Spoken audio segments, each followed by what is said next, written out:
كتب عليكم الصيام كما كتب على الذين من قبلكم لعلكم تتقون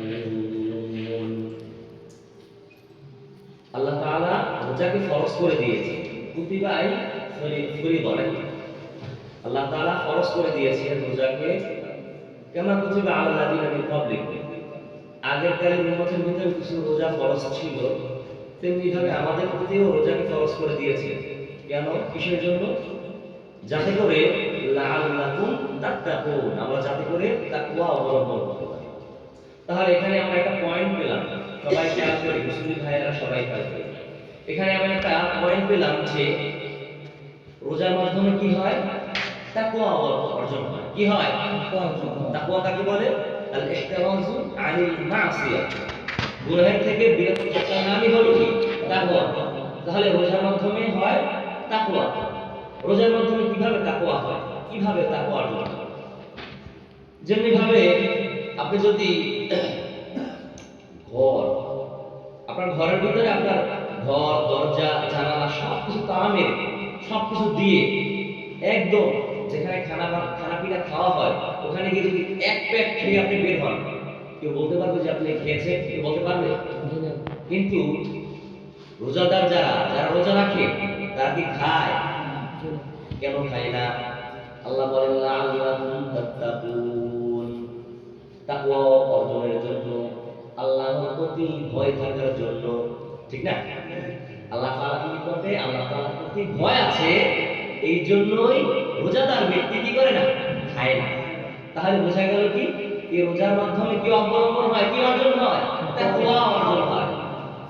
এটা তো স্বাভাবিক। সামনে যখন আমাদের রোজার আলোচনা আসবে তখন এই বিষয়ে তাকওয়া কিভাবে অর্জন হয় সেটা নিয়ে ইনশাআল্লাহ আলোচনা করব। আজকে আমরা রোজাদারদের বৈশিষ্ট্য, রোজাদারদের ফজিলত সম্পর্কে আমরা কিছু ফাজাইল জানার চেষ্টা করব। আল্লাহ তাআলা তৌফিক দিন। সবাই বলেন আমিন। এক নাম্বার, যে ব্যক্তি রোজা রাখবে আল্লাহ তাআলা রাসূল সাল্লাল্লাহু আলাইহি ওয়াসাল্লাম, সবাই সাল্লাল্লাহু আলাইহি ওয়াসাল্লাম বলেন, সাল্লাল্লাহু আলাইহি ওয়াসাল্লাম তিনি ঘোষণা দিয়েছেন যে ব্যক্তি রোজা রাখবে তার পিছনের সমস্ত অতীতের সমস্ত গুনাহকে আল্লাহ তাআলা ক্ষমা করে দিবেন। সবাই বলেন সুবহানাল্লাহ। قال النبي صلى الله عليه وسلم من صام رمضان إيمانا واحتسابا غفر له ما تقدم من ذنبه أو كما قال النبي عليه الصلاة والسلام। পয়গম্বর বলেন, তোমাদের মধ্যে যারা ঈমানের সহিত রোজা রাখবা নেক অর্জনের উদ্দেশ্যে, নেক হাসিলের উদ্দেশ্যে, তাদের ব্যাপারে রাসূল বর্ণনা করতেছেন, ঘোষণা দিয়েছেন তাদের বিগত, তাদের অতীতের সমস্ত তামাম গুনাহ ক্ষমা করে দিবেন কে? আল্লাহ। আপনারা খুশি তাতে? আপনারা যে রোজা রেখেছেন এর জন্য অন্তরের ভিতরে খুশি লাগতেছে? এই খুশিটা যে রোজা রাখে তার কি লাগবে না? তার লাগবে। এই খুশিটা ওই ব্যক্তিরই লাগবে যে রোজা রেখেছে। আল্লাহ তাআলা আমাদেরকে রোজা রাখার তৌফিক দিয়েছেন। এজন্য সবাই আবার বলে আলহামদুলিল্লাহ। আলহামদুলিল্লাহ। সমস্ত গুনাহ মাফ করে দিবেন। কি আল্লাহ তাআলা যদিও আমাদেরকে 50 বছর 60 বছর দিয়েছে, কিন্তু আল্লাহ তাআলা এমন একটা স্পেস দিয়ে রেখেছেন যার মাধ্যমে কোন উম্মতের মুহাম্মাদিয়া যদি চায় যে বেগুনাহ হয়ে কবরের ভিতরে যাবে তা সম্ভব। কি বলছে? বিগত পিছনের সমস্ত গুনাহ মাফ করে দিবেন। এর মানে এই রমজানে আপনি দোয়া করতে থাকবেন, এই রমজানে আপনি রোজা রাখতে থাকবেন, আপনার পিছনে রমজানের পিছনে এক বছরের সমস্ত গুনাহ মাফ করে দিবেন না আল্লাহ। কথার ভিতরে কোনো কি সন্দেহ আছে? এটা কি আমার কথা না রাসূলের কথা? বলেন রাসূলের কথা। সুতরাং অবশ্যই এই কথাকে ঈমান নিয়ে এবং নেক অর্জনের উদ্দেশ্যে যদি আমি রোজাকে রাখতে পারি, অবশ্যই আল্লাহ তাআলা আমার গুনাহকে ক্ষমা করে দিবেন। ঠিক না ঠিক? তাহলে এক নাম্বার ফজিলত হলো রোজাদার ব্যক্তির অতীতের সমস্ত তামাম গুনাহ তিনি ক্ষমা করে দিবেন। সুবহানাল্লাহ। আল্লাহ তাআলা আমাদেরকে সকলকে যে দুইটা রোজা হয়েছে সামনে বাকি 28টা হোক অথবা 27টা হোক, বাকি রোজাগুলো রাখার তৌফিক দান। সবাই বলেন আমিন। আমিন।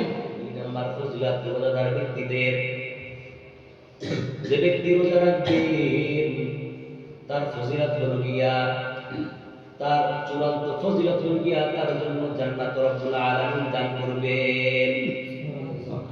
قال النبي صلى الله عليه وسلم من صام يوما ابتغاء وجه الله دخل الجنة। পয়গম্বর বলেন, যে ব্যক্তি কোনো একটা রোজা রাখবেন একমাত্র রব্বুল আলামিনের সন্তুষ্টি অর্জনের উদ্দেশ্যে, খুতিমা লাহু বিহি দাখালাল জান্নাহ, আর ওই রোজাটাই হলো ওই মুমিন বান্দা, মুসলিম বান্দার শেষ রোজা, শেষ ইবাদত। ওই ইবাদতের জন্য আল্লাহ তাআলা তাকে জান্নাত দিবেন। সবাই বলেন সুবহানাল্লাহ। সুবহানাল্লাহ। কোন একজন বান্দা ধরেন আজকে 2 রোজা চলতেছে, আজকের দিনে রোজা রেখেছে কোনো বান্দা, আর এই ইবাদতটাই হলো তার চূড়ান্ত শেষ ইবাদত। এই 2 রোজা রেখে সে তার মৃত্যু হয়ে গিয়েছে, আল্লাহ না করে, তাহলে বলতেছেন খুতিমা লাহু বিহি দাখালাল জান্নাহ, তার ইস্তেকামটা হবে জান্নাতের মাধ্যমে, তাকে জান্নাত দিবেন। সুবহানাল্লাহ বলি। তাহলে এই সৌভাগ্য অর্জন করার দরকার আছে না নাই আমাদের? আমরা যদি রোজা অবস্থায় থাকি তাহলে আমাদেরকে আল্লাহ তাআলা এই রোজা অবস্থায় যদি মৃত্যু দিয়ে দেন, সঙ্গে সঙ্গে আল্লাহ তাআলা জান্নাত দিয়ে দিবেন। সবাই সুবহানাল্লাহ।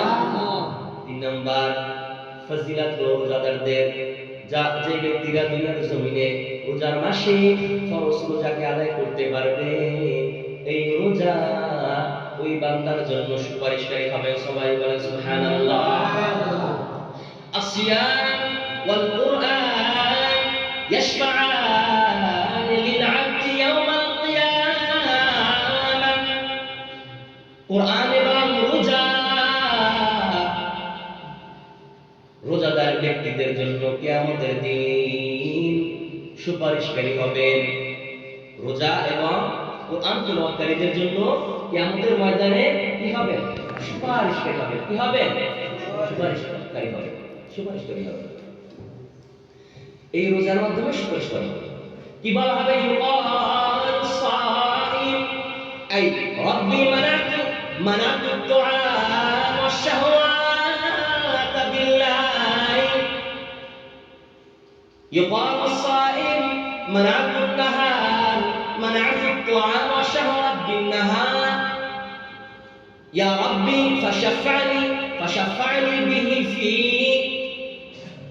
ওই রোজা আল্লাহ তাআলার দরবারে আবদার জানাবেন, আল্লাহ এই রোজাদার ব্যক্তি দিনের বেলা আমার রোজা রাখার উদ্দেশ্যে খানা এবং যৌন চাহিদা থেকে তিনি বিরত থেকেছেন, এই রোজাদার ব্যক্তিদের জন্য আমি রোজার সুপারিশ কবুল করেন। ويقرأ القرآن منعت النوم بالليل فشفعني به فيقول يشفعان। তেমনি ভাবে কোরআন বলবে, ও আল্লাহ এই ব্যক্তি কোরআন তেলাওয়াতের মাধ্যমে রাতে সে ঘুম যায় নাই, ঘুম করে নাই, তিনি রাতের ভিতরে উজাদার থেকে কোরআন শরীফ তেলাওয়াত করেছেন, তিনি এই ত্যাগ করেছেন, তার জন্য আমি এই কোরআনের সুপারিশ কবুল করেন। ফায়াকুলু ফায়ুশাফিআন, অথবা সকলের এই আবদারকে কবুল করা হবে, অর্থাৎ রোজাদার ব্যক্তি আবদারকেও কবুল করা হবে, রোজাদারের সুপারিশ কবুল করা হবে এবং কোরআনের সুপারিশকেও কবুল করা হবে। তাহলে এই রোজাদারকে আপনারা না, যারা আপনারা রোজা রেখেছেন আপনারা না, তাহলে এই বিশ্বাস কি আমাদের আছে যে আল্লাহ তাআলা রোজা রাখার কারণে এই রোজাকে সুপারিশকারী হিসেবে কিয়ামতের ময়দানে আমাদের জন্য হবেন, সেই কি বিশ্বাস আছে আপনাদের? তাহলে এই বিশ্বাস রাখেন, এই রোজা আমার জন্য সুপারিশকারী হবে। সুবহানাল্লাহ। 4 নাম্বার ফজিলত হলো রোজাদার ব্যক্তিদের, দুনিয়ার জমিনে যে ব্যক্তিরা রোজা রাখবে,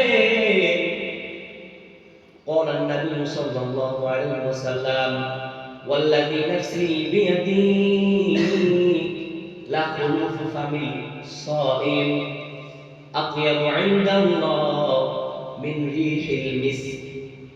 পয়গম্বর বলেন, আমি আমার মাসুদ যে সত্তার নিকট, যে ব্যক্তি দুনিয়ার জমিনে রোজা রাখবেন, ওই রোজাকারীর মুখের যে দুর্গন্ধ, মুখের যে ঘ্রাণ, এইটা রব্বুল আলামিনের নিকটে এত পরিমাণ উত্তম, এত পরিমাণ সুগন্ধে, তিনি বলেছেন মিররিহিল মিস্ক, মিস্কের থেকেও বেশি কি সুগন্ধি। আমরা মানে স্বাভাবিকভাবে যারা মানে একদিন যদি মানে ধরেন একদম করে না খেয়ে থাকে সকাল থেকে, একটা মানে মুখ থেকে একটা মানে দুর্গন্ধ আসে না, এই দুর্গন্ধটা আল্লাহ তাআলার নিকটে কি মিস্কের থেকেও অনেক উত্তম। তাহলে সুবহানাল্লাহ বলতে পারি না? রোজা কি রাখতে পারবো ইনশাআল্লাহ? এত ফজিলত, এই ফজিলত শুনে যে ব্যক্তি রোজা না রাখলো সে ব্যক্তি কি হতভাগা বলে? সে ব্যক্তি হতভাগা না সবাই বলে? আমাদের সকলকে রোজা রাখার তৌফিক দান বলেন আমিন। এই রোজা অনেক ফজিলতপূর্ণ, আমাদের সকলেরই রাখা দরকার, সকলেরই রাখা দরকার। কথা বুঝতে পেরেছি?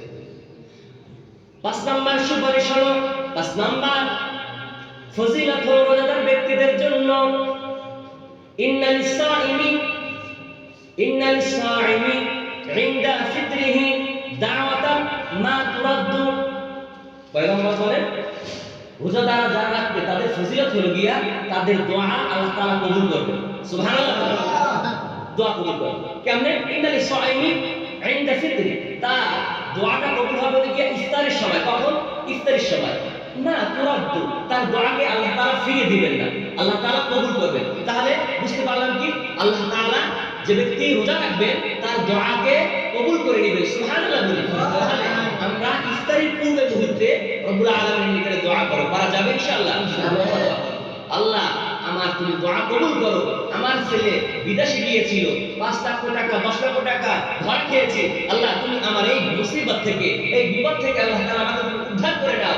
আল্লাহ আমি এই রমজানের ভিতরে আমার ছেলে সন্তানের জন্য কাপড় চোপড় কিনতে পারি না, আমার সামর্থ্য নাই, তুমি আল্লাহ তাআলা গায়বীভাবে আমাকে তুমি দিয়ে দাও, সামর্থ্য করে দাও। আমি অসুস্থ, আমি মারিজ, আমি নামাজ পড়তে পারি না, আমার হাঁটুতে ব্যথা, অথবা যে কোনো পারিবারিক জমিয়ানা যত সম্ভব যত প্রকারের দোয়া আছে, আপনি যদি দোয়া কবুল করেন, দোয়া কবুল করে নেওয়ার মালিক কে?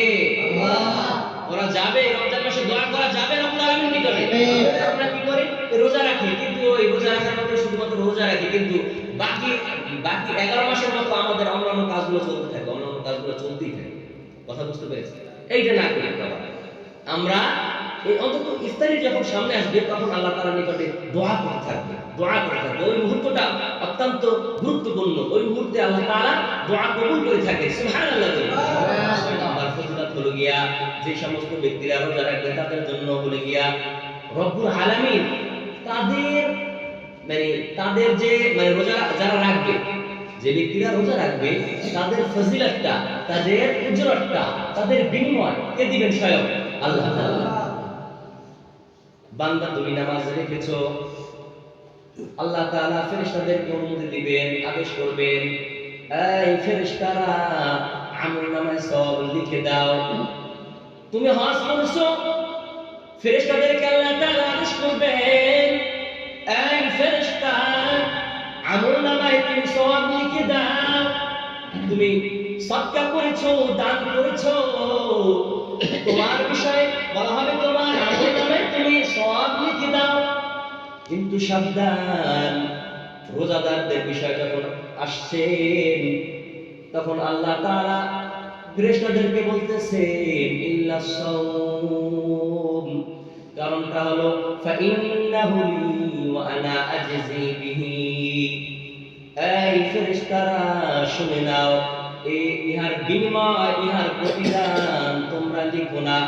তুমি নামাজ পড়েছো বান্দা, আমলনামায় তুমি লিখে দিয়েছো, দান সদকা করেছে বান্দা, আমলনামায় তুমি লিখে দিয়েছো, কিন্তু রোজার ব্যাপারে আল্লাহ তাআলা বলেন সাবধান, কারণ ফাইন্নাহু লি ওয়া আনা আজজি বিহি, কারণটা হলো এই বান্দা রোজাটা আমি মাওলার জন্য রেখেছে, আমি মাওলার জন্য রেখেছি, সুতরাং এই রোজার প্রতিদান আমি মাওলা স্বয়ং নিজেই বান্দাকে দিয়ে দিব। সুবহানাল্লাহ বলি।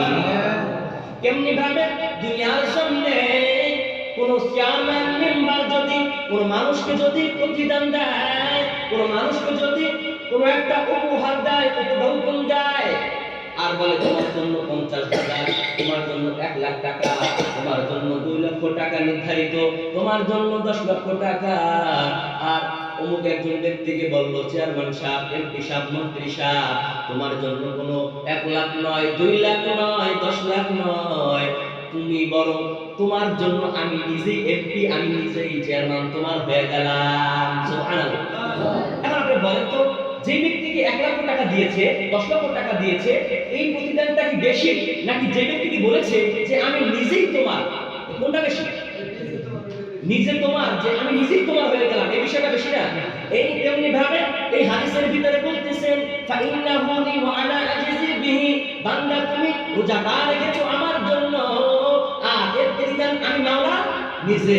সুবহানাল্লাহ বলি। তাহলে আজকে আপনারা যারা রোজা রেখেছেন, এই রোজাটা কার জন্য রেখেছেন? আল্লাহর জন্য। আর কাহিনী আছে এটা কেন, এটা কেন আল্লাহ তাআলা নিজের পক্ষ থেকে দিবেন? কিছু কাহিনী আছে, কিছু কথাবার্তা আছে। 1000 বিঘার ভিতরে খাল আছে না নাই? পুকুর আছে না নাই? আপনাদের বাড়িতে ভিতরে পুকুর আছে না নাই? আপনি বাড়ির ভিতরে গোসল করেন, পুকুরের ভিতরে গোসল করেন, খালের ভিতরে গোসল করেন, বান্দা সে ডুব দিয়ে সে দুপুরের খাড়া পড়া রোদের ভিতরে তার কলিজা পর্যন্ত শুকিয়ে গেছে, সে যদি চায় তা তিনি ওই ডুব দিয়ে এক মুখ ভরা করে পানি খেতে পারে না? পানি পারে না। দেখবেন এইগুলো, আপনারা দেখবেন, আপনারা দেখবেন, কিন্তু খায়নি, রোজাদাররা খায়নি। খায় না কেন? কেন খায় না? ওই যে লাআল্লাকুম তাত্তাকুন, কার জন্য? আল্লাহর জন্য। হ্যাঁ, আপনি 2 রাকাত নামাজ পড়তেছেন, আর বুঝেন 2 রাকাত নামাজ পড়তেছেন, 2 রাকাত নামাজ পড়লে 1 লাখ লাখ, মানে 1 লাখ 2 রাকাত পরে 1 লাখ লাখ 1 মিনিট। কিন্তু যদি মানুষের পিছনে পড়ে, মানুষের সামনে পড়ে, 2 রাকাতের বদলে 10 মিনিট, মানে কি রিয়া আছে এই রোজার ভিতরে, মানে নামাজের ভিতরে কি আছে? রিয়া আছে। সে চাইলে রিয়া দেখাইতে পারে, নামাজের ভিতরে রিয়া পাওয়া যায়, ঠিক না? কথা বুঝেন না আপনারা? রোজা মানে 2 রাকাত নামাজ পড়তেছে, সে একলা পড়লে 2 রাকাতে হাইয়েস্ট 2 মিনিট লাগে, কিন্তু মানুষের সামনে যদি পড়ে নামাজা 2 রাকাতে লাগায় 10 মিনিট, তাইলে কি এটা মানুষের জন্য দেখানো হইল না নামাজটা? বিষয়টা মানুষের জন্য দেখানো হইল না? হুজুররা বেশি হবে। হ্যাঁ, হুজুররা বেশি, সেটা যে করে এটা দরকার নেই বাবা। হুজুরের পরে পরে, হুজুরের বেশি নামাজ পরে করে, সবাই করি আমরা বলছে। আবার আরো উদাহরণটা দিই, যারা বাইরে ডান্স সাদা করে না, মাঝে মাঝে ডান্স সাদা করে না, মানে মাঝে মাঝে ডান্স করে বিভিন্ন মাহফিল দেখো, এই মাওলা কি কই আব্দুর রহিম বাবাকে নাম নির্দিষ্ট করে কইতেছি না, আব্দুর রহিম এই মাদ্রাসার জন্য 2 লাখ টাকা দান করেছেন, সবাই বলে সুবহানাল্লাহ। তার মা বাবা জান্নাতে, সব রশিদ আবার সবাই বলে সুবহানাল্লাহ, বলে কি বলে না? এটা এরকম অনেকের অন্তর ভিতরে অহমিকা থাকে যে আমাকে বহুত দানবীর বলবে, আমাকে বহুত দানশীল লোক বলবে। তাহলে বোঝা গেল দান সৎকার ভিতরে কি আছে ভাই? রিয়া আছে। কি? মানুষকে দেখার জন্য। হজ করে আমাকে হাজি বলবে, এই জন্য রোজাটা হইতে পারে। কিন্তু এর বিপরীতে নামাজ, এর বিপরীতে সদকা, এর বিপরীতে হজ, এর বিপরীতে রোজাটা আছে। এই রোজা কি কাউকে দেখানো যাবে? কেউ কি দেখানো যাবে আমি রোজা রাখি, আমি রোজা রাখি, কেউ দেখানো যায় না। আমি ঘর থেকে 2 প্লেট খাইয়ে বের হই, কেউ বোঝানো যাইবে আমি রোজা রাখি, দেখানো যাইবে? হ্যাঁ, এই তাহলে এই জন্য এই রোজার ভিতরে কোনো কি নাই? লৌকিকতা নাই, কোনো অহংকার নাই, মানুষকে দেখানোর জন্য নাই। এই জন্যই এই রোজার প্রতিদান আল্লাহ তাআলার নিকটে অনেক বেশি। এই জন্যই পয়গম্বর বলেন ফাইন্নাহু লিহি ওয়া আনা আজজি বিহি, এই রোজাটা একমাত্র আমি মাওলার জন্য রেখেছো, আর এর প্রতিদান আমি মাওলা নিজেই দেব। সুবহানাল্লাহ বলি। সুবহানাল্লাহ। তাহলে রোজা রাখা লাগবে, রোজা রাখতে পারবেন ইনশাআল্লাহ। আশেপাশে যারা রোজা রাখে, যারা রোজা না রাখে, তাদের জন্য আপনাদের কি থাকবে? হ্যাঁ বাবা, আপনাদের সন্তান, আপনার মেয়ে, স্ত্রী, হ্যাঁ আমি রোজা রাখতে পারি না, গ্যাস্ট্রিক। আর বাবা আপনি আল্লাহর জন্য রাখেন না, গ্যাস্ট্রিক আল্লাহ দূর করে দিবেন, ঠিক না বাকি? রোগ দায়িত্ব আল্লাহ, আমার রোগ থেকে শিফা দেওয়ার দায়িত্ব কার? আল্লাহ। আপনি আল্লাহর কাজ করবেন, আল্লাহ আপনাকে মুক্তি দেওয়ার, শিফা দেওয়ার দায়িত্ব আল্লাহ তাআলা জিম্মা নিয়ে নেবেন, ঠিক না বাকি? এই জন্য যারা বলবে আমি রোজা রাখতে পারি না, আমার কলিজা শুকিয়ে যায়, আমার পেটে ব্যথা ওঠে, হ্যাঁ, এবং আমি মানে না খেয়ে থাকতে পারি না। এগুলো না বলে তাদেরকে বুঝান, হ্যাঁ এটা কেন আপনার সন্তান, আপনার ছেলে, আপনার মুরব্বি, আপনার ভাই যারা রোজা রাখতেছে না, এদের কারণে আল্লাহ তাআলা এলাকার ভিতরে মুসিবত গুলো বেশি দেয়। জানেন আপনি, গুনাহগার বান্দাদের কারণে এলাকার ভিতরে মুসিবত বেশি দেয়। হ্যাঁ, মুসিবত দেয়। তখন ওই এলাকার ভিতরে যারা ভালো লোক আছে তাদেরকে সহ তাদের উপরে দায়িত্ব ছিল, কি দায়িত্ব ছিল? এই রোজা রাখে নাই যে গ্রামে তোমার ভাই, তুমি তো একদিন বললা না যে তুমি রোজা রাখে না, তাহলে আমরা সকলে আমার পক্ষ থেকে আমার দায়িত্বটি পালন করতে পারবে ইনশাআল্লাহ? নাকি ওই বিকেলে দাঁড়িয়ে ওই মানে সার দোকানে আবার মানে আমাদের মানে দেশের মহিলারা পর্দা করে না, কিন্তু রমজান দিন আইলে মানে দোকানওয়ালা পর্দা করে, দোকানওয়ালা আবার খাস খেতেন না। দোকানদাররা যারা আমাদের একটা দায়িত্ব, আমরা না বললে বলবে ভাই, কেউ বলবেন? হ্যাঁ, আল্লাহ তো মুর সত্য তিক্ত লাগে, আপনারা রাগ করেন না। ওই কেসটা খাইনি আমি আল্লাহর জন্য, ব্যবসা যদি 2 টাকা কম হয় দরকার নাই, আমি আল্লাহর জন্য অন্তত আমি বেশ কিনা দিই, চা বেশ কিনা, কি আমার আল্লাহ তাআলা গাইবে দিন। কিন্তু না, আমি মানে খাইতে করে মানে আপনি বেচা কিনা করবেন, মানুষকে চা খাওয়াবেন, আল্লাহ তাআলা এমন একটা মানে পজিশন দিয়ে দেবেন, ওই কামাইছেন 500, আল্লাহ তাআলা অন্যভাবে 1000 টাকা নামাই নিয়ে যাবেন, ঠিক না ভাই? এমনি ভাবে এই যারা মানে সুদ খায়, ঘুষ খায় এবং ওদের খারাপ কাজ করে টাকা অর্জন করে, এদের অবস্থাগুলো এইভাবে। টাকা আপনি মানে ঘুষ খেয়ে 5000 কামাইছেন, অন্যভাবে আমরা 1000 টাকা মানে 10,000 টাকা নামাই নিয়ে যাবো। এই জন্য না করি অত্যাচার, জুলুম, অত্যাচার, এগুলো না করি। কথা বুঝতে পেরেছেন? হ্যাঁ, সুদের টাকা আপনি যদি খয়রাত দেন সবে নিয়ে তাহলে হবে না। আপনি যদি এই নিয়ে দেন যে আপনি এমনি দিচ্ছেন সব ছাড়া, তাহলে হয়ে যাবে, ঠিক না? যারা আলমাই কারামজন আছেন না, আপনি দিতে পারবেন, তাও মাদ্রাসা দিলে মাদ্রাসার পায়খানা এগুলো করার জন্য, মসজিদে পায়খানা করার জন্য তাইলে দিতে পারেন, তাও বলে গিয়া সব নিয়ে করা যাবে না। এই আলমাই কারাম, ঠিক আছে কথা বল, আমি ছোট বান, আমি তো কিছু জানি না, এই এরকম প্রশ্ন করে না, আমি বাইরে করবো প্রশ্ন করবেন লিখে দিবেন হাতে, একদিন পরে দিব, কিন্তু ছোট মানুষ প্রশ্ন উত্তর দিতে গেলে বাইরে করবো, শেষকালে করবেন যে হুজুর কিছু পারে না। এই কথা আমরা না করি। আর একটা কথা আমি শেষকালে বলবো, ওই যে মানে এখন শুকনার দিন না, এখন গ্রীষ্মকাল নাকি, এখন গ্রীষ্মকাল মানে এখন গরমের দিন আসছে না, শীতের দিন শেষ না। যে ব্যক্তি হ্যাঁ মানে আমি বলতে চাইতেছি যে রোজা গরম আই বছর না, প্রায় রোজা তো এই বছর। যে ব্যক্তি রোজা রাখবে তাদের জন্য আরো একটা গরমের ভিতরে রোজা রাখার ফজিলত আছে। তাদেরকে আল্লাহ তাআলা একটা পানি, বিশেষ একটা পানি পান করাবেন আল্লাহ তাআলা। কি পানি সেটা? সাকাল্লাহু ইয়াউমাল আতশ।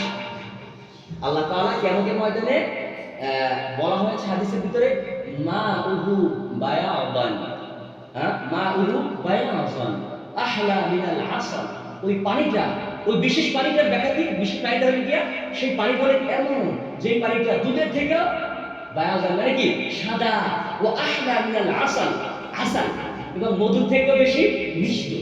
তাহলে আপনি দুনিয়ার যে স্বাভাবিক মধু, দুধ, এটা আমরা পান করি, আমাদের মানে পুরো ঠান্ডা হয়ে যায়। আল্লাহ তাআলা যে শরবত পান করাইবেন, নাকি দুনিয়ার কোনো শরবত, নাকি সে আল্লাহ তাআলার শরবত? আল্লাহ তাআলার শরবতটা কেমন হবে? রোজাদার যে ব্যক্তি হবে তার জন্য 2টা অবস্থান হবে। রোজাদার যে ব্যক্তি রোজা রাখবেন তাকে আল্লাহ তাআলা রোজা কিয়ামতের ময়দানে আল্লাহ তাআলা সম্মুখীন করে দিবেন, আল্লাহ তাআলার চেহারা তাকে দেখাই দিবেন। কথা বুঝতে পারছেন? ইন্না লিস-সাইমি ফারহাতান ইনদা ফিতরি ওয়া ফারহাতুন ইনদা লিকাই রাব্বিহ। যে ব্যক্তি রোজা রাখবে তার জন্য 2টা খুশির বিষয়, 2টা সুসংবাদের বিষয়। একটা হলো গিয়া সে যে সময় ইফতার করবে, আর একটা হলো গিয়া সে যখন ইনদা লিকাই রাব্বিহ, রব্বুল আলামিনের দিদার অর্জন করবে। আল্লাহ তাআলা যে মাহজুরি বারামাত জানে আলাম তারহাম ইয়া নবী আল্লাহ তারহাম। কিয়ামতের ময়দানে যখন 70,000 পর্দা বিদ্রোহ করিয়া যখন ইবাদত মুমিনাত বান্দাদেরকে বলবে, তোমাদের সম্মুখে আমি মাওলা হাজির, আমি মাওলার দিদারের জন্য তোমরা এসে পারো। ওই সময় মাওলাকে বান্দারা দেখে এমন অবস্থা হয়ে যাবে, তাদের জীবন যৌবন সব শেষ করে দিতে পারবে। সুবহানাল্লাহ বলে এই সৌভাগ্য অর্জন করার দরকার আছে না? আল্লাহ তাআলা সকলকে অর্জন করার তৌফিক দান করে বলেন আমিন। আমিন। রোজাদারদের আরেকটা মানে সুসংবাদ আছে, একটা ফজিলত আছে এই শেষ। তাদের জন্য জান্নাতকে খুলে দেওয়া হবে। ফুতিহাত আবওয়াবুল জান্নাহ ওয়া গুলিকাত আবওয়াবুন নার। রোজাদার ব্যক্তিদের জন্য জান্নাতের দরজাগুলো খুলে দেওয়া হবে এবং জাহান্নামের দরজাগুলো বন্ধ করে দেওয়া হবে। ওয়াসুফিদাত শায়াতিন, এবং শয়তানগুলোকে কি করছে রমজান মাসে বন্দী করে রাখছে শিকল দিয়ে। কে? আল্লাহ তাআলা। এজন্য আমরা সবাই রোজা রাখবো। আর একটা ফজিলত আছে যে রোজা যারা রাখে তাদেরকে রাইজান নামক জান্নাতে তাদেরকে প্রবেশ করাই দেবে। সেটা বললাম না? আল্লাহ তাআলা এই সামান্য কথাগুলো অর্জন করে শুনে আমাদেরকে আমল করার তৌফিক দেন। সবাই বলেন আমিন। যে আমাদেরকে আমল করার তৌফিক দেন। এবং যারা রোজা রাখতেছি না তারা কিন্তু হতভাগায় আছে। সবাই রোজা রাখতে পারবেন তো ইনশাআল্লাহ? আল্লাহ তাআলা সবাই কবুল করে। সবাই বলেন আমিন। আমিন। আলহামদুলিল্লাহি রাব্বিল আলামিন। আসসালামু আলাইকুম ওয়া রাহমাতুল্লাহ। যারা